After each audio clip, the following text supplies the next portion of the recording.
Olá, meus queridos. Vamos falar sobre a lição número 10, a parte de quinta-feira, falando sobre fazendo o impensável. O verso da semana: ele foi ferido, foi transpassado pelas nossas transgressões e esmagado por causa das nossas iniquidades. E o castigo que nos traz a paz estava sobre ele, e pelas suas feridas nós fomos sarados, curados. A lição de quinta-feira fala sobre uma transformadora oferta de reparação. Isaías 53 aborda o tema do servo sofredor. E quando falamos de pecado, falamos de transgressão, falamos de consequência, e nós temos que falar também do preço a ser pago pela transgressão. Então, isso é uma cadeia, um ciclo vicioso. Pecado, transgressão, consequência, temos que falar do preço a ser pago pelo pecado. Ninguém que comete pecado fica assim livre das consequências. É algo impensável. Por isso que o profeta Ezequiel, por inspiração divina, diz assim: a alma que pecar, essa morrerá. Ainda falando sobre isso, o apóstolo Paulo também confirmou essa verdade, dizendo em Romanos 6, verso 23, porque o salário do pecado é a morte, ou seja, há uma consequência. Por isso, ele acrescentou: o salário do pecado é a morte, mas o dom gratuito de Deus é a vida eterna em Cristo Jesus, nosso Senhor. Por esse motivo, o profeta Isaías mencionou que a presença do servo sofredor, o Messias, Cristo Jesus, tinha uma missão de pagar um preço altíssimo pela transgressão do ser humano. Aquilo que Adão fez no Éden foi transferido a todos os seres viventes. E agora, uma multidão de seres humanos culpados diante de Deus aguardavam uma resposta do plano da redenção. E essa resposta era a presença do servo sofredor que Isaías menciona no seu capítulo 53. O Filho tomando o lugar dos pecadores, o Filho de Deus. Esta é uma história maravilhosa que mostra como Deus, ele assim interveio, ou ele fez uma intervenção no processo do pecado humano para dar uma solução. E essa solução foi uma solução de amor. Conta-se que no ano de 1789, na França, houve uma grande perseguição aos cristãos, chamado de perseguição do terror. 2 homens foram presos, pai e filho. Francisco Simão era o filho e João Simão era o pai. E os dois foram colocados numa cela para aguardar o julgamento. Ele selecionava algumas pessoas para que fossem decapitadas. E quando foi, no dia seguinte, após a prisão, Francisco Simão dormia tranquilamente num canto da cela. Quando os soldados chegaram, chamando pelos nomes os prisioneiros que iriam ser mortos. Um dos soldados chamou Francisco Simão, mas quem se apresentou foi o pai, João Simão. Disse: sou eu. E assim foi levado para o cadafalso, e ali a sua cabeça foi decapitada. Quando o filho acordou do sono e não viu o pai, e perguntou às pessoas em volta, disseram: vieram chamar alguém para ser morto. Chamaram Francisco Simão, e um homem foi levado daí da sua cela. Mas aí Francisco Simão sou eu. Foi aí que ele entendeu. O pai dera a vida por ele. Ele chorou muito pelo sacrifício que o pai fizera. Dias depois, Francisco Simão foi colocado em liberdade.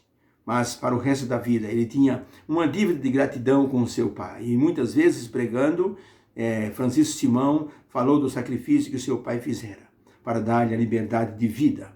Jesus Cristo fez o mesmo. Ser humano, pecador, ele deveria receber a morte. Mas Jesus Cristo se apresentou e disse: eu morro no lugar dos seres humanos. Pergunta número 5 da parte de quinta-feira. Como podemos interpretar que a vida do servo sofredor seria considerada uma oferta pelo pecado? Isaías 53, verso 10 diz assim: todavia foi da vontade do Senhor esmagá-lo, fazendo-o enfermar, quando ele se puser como oferta pelo pecado. Verá a sua posteridade, prolongará os seus dias, e a vontade do Senhor prosperará nas suas mãos. Então Isaías 53, 10 diz que o servo sofredor, ele se oferia, seria como oferta pelo pecado. Então, para a pergunta, como podemos interpretar que a vida do servo sofredor, ela seria aceita como oferta pelo pecado? A resposta é: a vida do servo seria como uma oferta pelo pecado, porque ele se ofereceria como sacrifício pelos pecados da humanidade. Por isso, ele seria visto como o Cordeiro de Deus que tira o pecado do mundo, conforme está em João capítulo 1, verso 29, quando João Batista disse ao discípulo que perguntava: quem é aquele? João Batista disse: eis o Cordeiro de Deus que tira o pecado do mundo. E se transformou na oferta pelo pecado. A oferta pelo pecado, no antigo Israel, era uma oferta de reparação.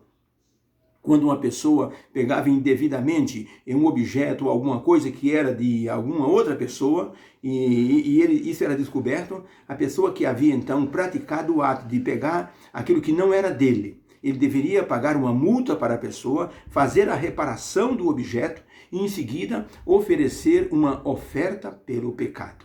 Esse era o costume em Israel.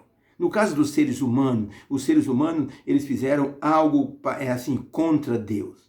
Eles tomaram algo de Deus e deveria então se fazer uma reparação agora para Deus. Então, como o ser humano não tinha nada para oferecer, Jesus se ofereceu doando a sua vida em favor dos seres humanos. Era uma oferta pelo pecado. Por isso que Isaías diz que ele seria a oferta pelo pecado. Iria se oferecer pelos seres humanos e fazer então a reparação. Obviamente que o que Jesus fez não foi uma coisa mágica, foi um sacrifício em favor dos seres humanos. Ele não isentou todas as pessoas, ele isentou do pecado as pessoas que aceitam ou aceitaram e continuam aceitando o seu sacrifício, e por essa aceitação as pessoas são justificadas diante de Deus. Deus aceita o pecador que aceita Jesus como uma pessoa com a vida zerada. É por isso que quando a pessoa entra no tanque batismal, então existe ali a renovação da vida daquela pessoa, porque nós somos nova criatura em Cristo Jesus. E para aqueles que estão em Cristo Jesus, nenhuma condenação há, diz o apóstolo Paulo. Por isso, a pergunta número 6 diz assim: como os versos que serão citados abaixo falam da mensagem do servo de Isaías 53.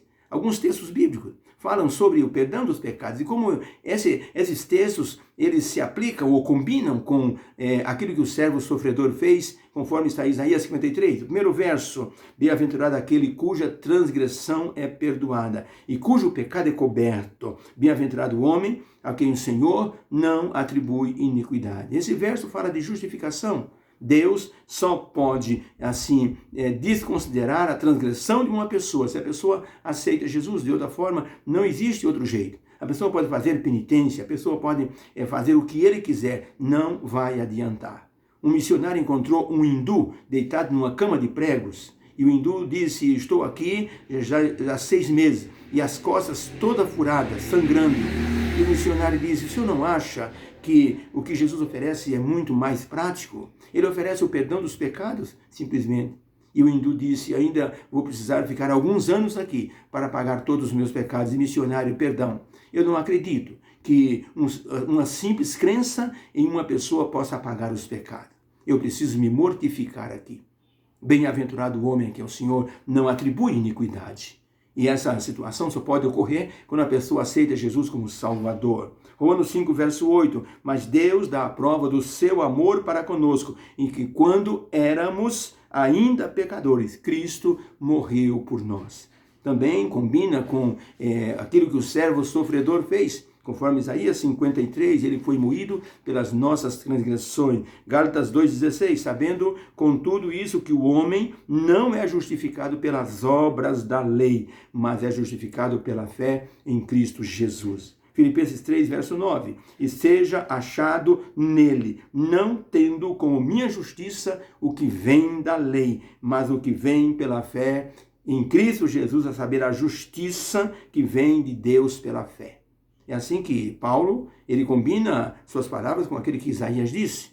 Ele foi ferido pelas nossas iniquidades e justificará a muitos, dizia Isaías 53. Hebreus 2, verso 9. Vemos, porém, aquele que foi feito um pouco menor do que os anjos. Falando de Jesus como homem, como ser humano, foi feito um pouco menor do que os anjos. porém foi coroado de glória e honra por causa da paixão da morte, para que pela graça de Deus provasse a morte por todos. Também combina com o servo sofredor. E finalmente, 1 Pedro 2, verso 24.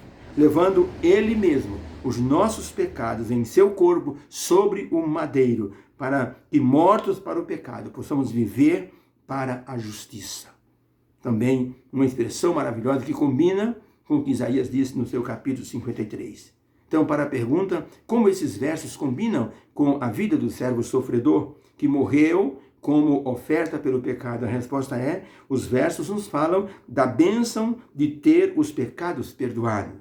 Deus provou o seu amor por nós. Fomos justificados pela fé em Cristo e não por obras da lei.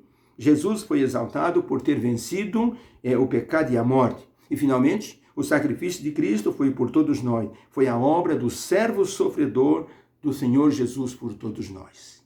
E Jesus, ele garantiu e garante hoje a entrada no reino eterno se a pessoa aceita Jesus. Em Roma antigo, havia um rapaz que foi condenado à morte por ter feito ou cometido uma desobediência no exército. E quando ele estava na frente dos juízes, os juízes deram a sentença, um rapaz foi levado, carregado por outros soldados, e ele então foi colocado numa cadeira na frente dos juízes. Ele disse, senhores juízes, eu estou aqui porque eu sou um soldado do exército romano. Eu perdi meus dois pés numa batalha e perdi a minha mão direita numa batalha. Foi decepada em uma batalha. Eu sou um sobrevivente da guerra. Eu dei a minha vida pela pátria. E eu tenho esse moço aqui atrás que praticou esse delito. Eu sou o irmão dele. Então eu peço aos senhores que, pela honra que eu tive em dar minha vida e meus membros pela pátria, e levantando o toco da mão, ele disse, eu peço clemência para o meu irmão, em nome do sacrifício que eu fiz. Os juízes olharam-se entre si, olharam para o moço mutilado e resolveram, por causa da honra, da hombridade do soldado mutilado, deram o perdão para o irmão dele. E ele saiu do tribunal feliz com o irmão, e porque se tornou a partir de então o guardião do irmão. Deus nos abençoe, possamos entender que Jesus Cristo é o nosso grande intercessor hoje e foi o nosso substituto. Ele foi a oferta pelo nosso pecado e por isso oramos a Ele. Deus querido, obrigado porque Jesus, Ele fez uma obra maravilhosa, morrendo por todos nós. E por causa disso, nós estamos na Sua presença pedindo a bênção para cada estudante da Tua Palavra nesta semana e principalmente nesse dia de quinta-feira. Há pessoas nos hospitais que nós queremos orar por eles, que o Senhor possa afofar a cama daqueles que estão adoentados. Que o Senhor possa ajudar a vencer, Senhor, as doenças, seja ela de que natureza for. Doenças crônicas, congênitas, essa nova doença da Covid, ó Deus querido, põe em Tua mão. Restaura os Teus servos, aqueles que Te servem. Ajuda aqueles, Senhor, que estão em situação de desespero nesse momento. Nos dê um dia feliz na Sua presença, em nome de Jesus. Amém, Senhor. Deus abençoe você. Amém.